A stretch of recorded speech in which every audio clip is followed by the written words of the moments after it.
Dapat umanong mapanagot ang mga namumuno sa PhilHealth sa hindi pagbabayad ng utang sa gobyerno ayon sa isang abogado at medical doctor. Narito ang balita ni Val Divina Gracia.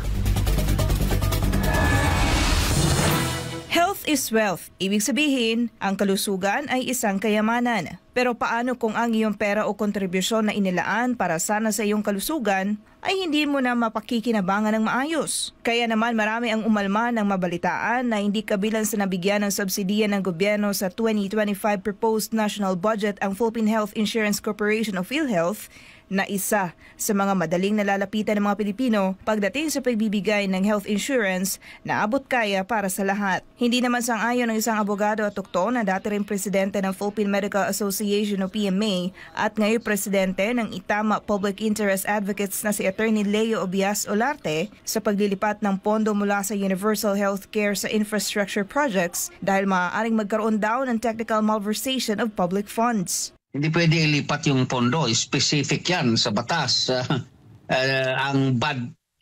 The budget is for a specific and for a particular purpose. Otherwise, magkakaroon ng malversation.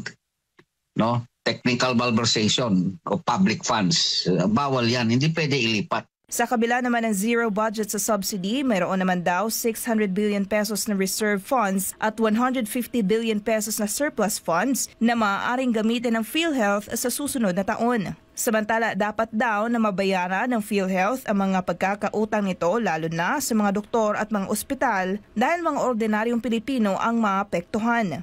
Of course, may pananagutan ng PhilHealth dyan. Pag hindi nila nababayaran ng utang, very understandable yan. Kahit sino naman na may utang, ang utang ay dapat babayaran. Now, especially government hospitals, no? And malaking pera yan. Paano naman ang hospital makabayad sa kanilang mga medical supplies para maibigay dito sa mga pasyente natin? Kawawa naman yung mga pasyente. It is the public, the patients sick and dying, the poor patients, who will suffer the most. Dahil dito, may ilang mga doktor na ang nagnanais na humiwalay na sa PhilHealth sa pangangambang baka madelay ang bayad sa kanila o di kaya hindi talaga mababayaran. Kaya naman may panawagan si Olarte kay Pangulong Bongbong Marcos Jr. So itong mga kaibigan nating doktor, may mga pamilya din yan, may mga pangangailangan din yan. So dapat gawin natin ang ating trabaho. Now, ang aking panawagan din sa ating mahal na presidente, Bongbong Marcos, is to reject the General Appropriations Act which was approved by the Senate and the House of Representatives. Para sa Diyos, sa Pilipinas kong mahal, ako si Val Divina.